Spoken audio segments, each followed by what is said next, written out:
C'est-à-dire tenir compte de l'environnement, tenir compte du milieu social dans lequel vit la personne et composer avec tout ça. Alors, et c'est cette approche-là, et c'est l'approche prophétique de toute façon, c'est comme ça que le prophète sallallahu alayhi wa sallam nous a éduqués et a éduqué les compagnons et les compagnons qui ont éduqué toute une génération jusqu'à maintenant, c'est composer avec le milieu dans lequel on est. Et c'est pour ça tout à l'heure quand je vous disais d'utiliser l'expression médecine arabo-islamique et non pas médecine prophétique, parce que si on utilise le terme médecine prophétique, on reste cantonné dans un milieu où on ne parle que des musulmans et que de la médecine qui vient du prophète Mohammed sallallahu alayhi wa sallam, alors que le prophète sallallahu alayhi wa sallam n'a jamais rejeté les médecines traditionnelles bien avant son arrivée. Par contre, il a apporté quelque chose qui vient confirmer telle et telle pratique. C'est ce qui explique que quand on étudie les médecines traditionnelles, on ne peut pas rejeter la médecine ayurvédique, qui est une médecine qui est très ancienne, la médecine chinoise, la médecine indo-européenne, la médecine arabo-islamique est venue apporter un équilibre par rapport à toutes ces différentes traditions, les médecines traditionnelles, qui apportent chacun en fait quelque chose de spécifique. La médecine arabo-islamique est venue pour donner cet équilibre. À partir de là, quand on a donné en fait les bases et les fondements en fait de l'approche hygiéniste et l'approche naturopathique, à partir de là on se pose la question, alors comment le mettre en pratique dans le cadre familial? Alors, Hippocrate disait que ton aliment que ton assiette soit ton premier remède, que ton aliment soit ta première médecine. Ça c'est la première approche, donc l'alimentation. Ensuite, dans cette alimentation, elle est composée de quoi? Elle est composée de fruits et légumes, elle est composée de protéines, donc de tout ce qui concerne le milieu animal, et elle est composée aussi de plantes. Et je souhaiterais faire une parenthèse par rapport à tout ce qui concerne la phytothérapie, ou tous les outils qui sont utilisés en fait dans un cadre thérapeutique. Le naturopathe n'utilise pas ou peu les outils. Ça veut dire quoi? Le naturopathe est formé en phytothérapie, il est formé en cupine-thérapie, c'est-à-dire pyjama, il est formé en apithérapie, il est formé en tout ce qui concerne la physiopathologie, il est formé en acupuncture, il est formé en kinésiologie, il est formé en plein de choses. Mais sa première approche, c'est toujours une approche globale et jamais une approche spécifique. Le piège dans lequel pourrait tomber le thérapeute, c'est de dire, alors j'ai un souci, j'ai entendu dire que le cupine-thérapie peut me faire du bien. Ça c'est une approche spécifique. Le naturopathe, avant de proposer un outil, puisqu'on est dans le cadre de l'outil, le cupine-thérapie, le pyjama c'est un outil, ce n'est pas une thérapie, c'est un outil, c'est l'outil du thérapeute. Comme pour l'acupuncture ne représente que 10% en médecine chinoise. Et qu'est-ce qu'on fait de la pharmacopée? Et qu'est-ce qu'on fait de l'alimentation? Et qu'est-ce qu'on fait de l'énergétique? Donc c'est important de comprendre que l'approche naturopathique ou l'approche holistique ou l'approche hygiéniste va d'abord analyser le contexte dans lequel vit la personne. Est-ce que c'est un contexte stressant? Est-ce que c'est un contexte justement en plein milieu de la ville? Est-ce que c'est un etc. etc. Et ensuite il va étudier la morphologie de la personne. Comment elle est? Quelles sont ses prédispositions, ses forces, ses faiblesses. Tout un bilan, c'est ce qu'on appelle le bilan de vitalité, qui tient compte, comme je l'ai dit tout à l'heure, de l'aspect émotionnel et spirituel, de l'aspect physiologique, c'est-à-dire le corps, comment il est, et de l'aspect social, son environnement dans lequel il vit. À partir de là, il va proposer. Et donc, dans le cadre familial, quand on fait une approche, justement, des médecines douces, on voit apparaître de plus en plus une automédication, c'est un bien, une automédication. Mais par contre, et ça c'est très important, c'est pour ça que dans notre institut, on a des chercheurs, on a un immunologiste, on a des médecins, on a même un vulcanologue qui travaille avec nous, puisque c'est lui qui s'occupe de tout ce qui concerne la lithothérapie, c'est la thérapie par les pierres précieuses, et il existe des traités très anciens en médecine arabo-islamique sur la lithothérapie. Ce que je vais vous dire ici, c'est que l'automédication, c'est une chose, mais ne jamais négliger l'approche médicale. La naturopathie ne s'oppose en aucun cas, c'est-à-dire la thérapie, l'approche holistique ne s'oppose en aucun cas à l'approche médicale. Elles travaillent conjointement. En aucun cas, et c'est pour ça que l'importance des mots est primordiale, ce n'est pas une médecine complémentaire, en aucun cas une médecine alternative. On parle de médecine intégrative, c'est-à-dire qu'elle s'intègre dans le champ thérapeutique allopathique. C'est-à-dire que, prenons un cas, je vais parler d'une pathologie lourde, les pathologies cancéreuses.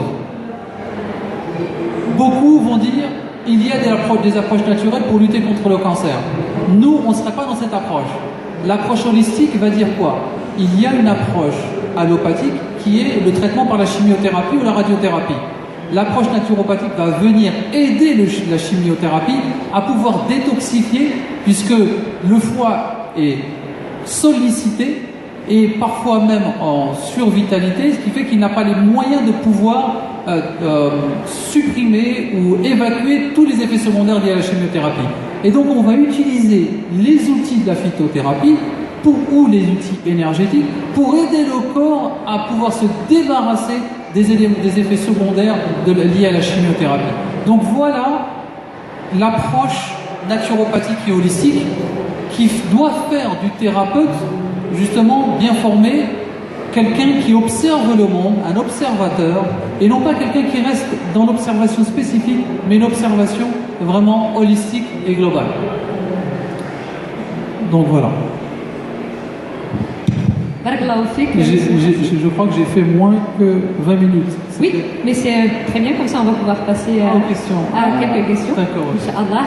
Donc, si je résume un petit peu la naturopathie, c'est vrai que c'est quelque chose qui n'est pas forcément très connu.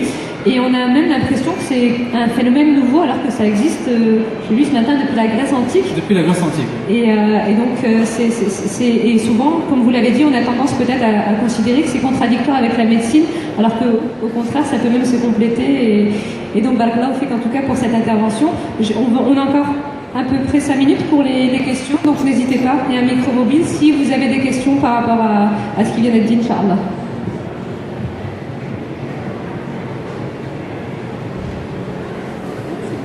Oui, bonjour. Donc, je vous remercie de la présentation que vous avez faite sur la naturopathie. Je voulais juste vous situer un peu sur la France, parce que je n'ai pas l'impression que sur la communauté médicale française, il y ait une reconnaissance de la naturopathie. Alors, est-ce que vous pouvez nous expliquer en France quelle est la formation de naturopathe et la reconnaissance qu'il peut y avoir? Parce que moi, je travaille dans les services médicaux, mais on n'a jamais, en cancérologie, eu l'approche en France avec la naturopathie. Alors, merci. Donc, il y a 2 grandes fédérations nationales et il y a une grande fédération européenne. La fédération donc, nationale, c'est la FENAMAN, qui travaille sur la reconnaissance en fait de la naturopathie au niveau national. Et il y a donc une fédération européenne, à laquelle nous faisons partie, qui travaille directement avec la Commission européenne pour une reconnaissance européenne. C'est une discipline qui n'est pas reconnue pour une raison. Alors tout d'abord, en fait, il existe de nombreux médecins, donc des médecins qui travaillent avec nous, et de nombreux médecins reconnus, comme le professeur Joyeux, comme le professeur Castronovo, qui eux travaillent avec des naturopathes depuis de nombreuses années, plus d'une vingtaine d'années. En particulier le professeur Castronovo, avec lequel moi je travaille, et qui est lui un spécialiste en cancérologie, et donc on travaille avec lui. La reconnaissance en fait nationale, elle est complexe. Pourquoi? Parce qu'il y a une multitude de, comme je l'ai dit tout à l'heure, de pseudothérapeutes. Soyons directs, il faut être clair, de pseudothérapeutes. Et je vous exhorterai, si vous le souhaitez, à venir à notre stand, au stand B38, où justement on a demandé à nos élèves de faire en fait un travail qui doit faire la différence entre le thérapeute, entre la thérapeutique, la technique et l'outil. Donc ils ont mis en place, ils ont dessiné un grand arbre, ce qu'on appelle l'arbre thérapeutique. Et beaucoup, dans notre communauté en particulier, et c'est ce qui fait la confusion et la mauvaise compréhension, quand ma collègue, notre sœur disait que la naturopathie existe déjà depuis Hippocrate. Oui, puisqu'en fait les anciens travaillaient comme ça, avaient une vision globale. Ils étaient philosophes, ils étaient historiens, ils étaient pharmacologues, ils étaient médecins, etc., etc. Aujourd'hui, en fait, on est parti dans la spécificité. C'est le piège, en fait, dans lequel sont tombés les thérapeutes, parce qu'en fait, ils ont vu des spécialités chez les médecins. Mais le médecin, avant d'être un spécialiste, il est d'abord médecin.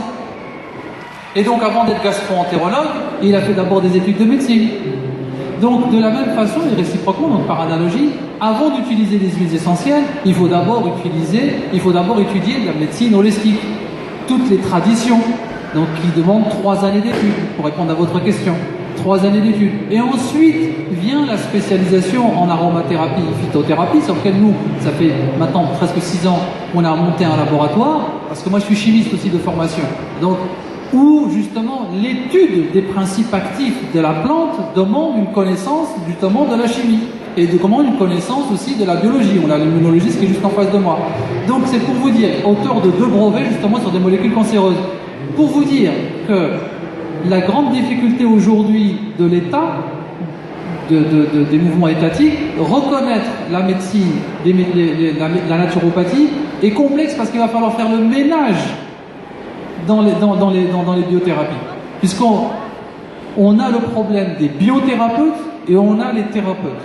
Donc comme on a les médecins, et c'est pour ça qu'on l'appelle médecine non conventionnelle, parce qu'elle n'est pas conventionnée, mais ça reste une approche thérapeutique qui est pratiquement au même niveau dans son référentiel que la médecine en fait traditionnelle. J'espère avoir répondu à votre question parce que c'est une question complexe. Il y a une deuxième question sur la gauche. Question suivante. Bonjour, merci beaucoup d'avoir parlé de ce sujet. Moi, je ne suis pas du tout dans le domaine médical, mais ça fait 1 an que je m'intéresse beaucoup, que je lis sur la naturopathie. Et donc j'ai 2 questions. Je voulais savoir déjà tout d'abord comment sensibiliser ma famille à ce sujet, parce que j'essaye à travers mes lectures d'un peu d'éliminer la toxicité présente dans la maison, mais c'est très difficile de les y intéresser. En fait, la preuve, ils sont pas venus avec moi à cette conférence. Voilà. Et voilà, donc déjà des conseils pour sensibiliser sa famille et réussir à intégrer ça sans faire peur, sans voilà. Et ensuite, vous parliez d'une médecine qui complète la médecine traditionnelle, disons, enfin qui travaille main dans la main. Oui, voilà, avec la médecine traditionnelle. Et par contre, par rapport à tout ce qui est l'industrie pharmaceutique, je voulais savoir si c'était pas quand même, s'il n'y avait pas moyen quand même d'éliminer une grande part de ce qu'on retrouve dans cette industrie pharmaceutique et grâce à la naturopathie. Voilà. Je ne sais pas si je me suis bien fait comprendre. C'est très bien, Malclopé.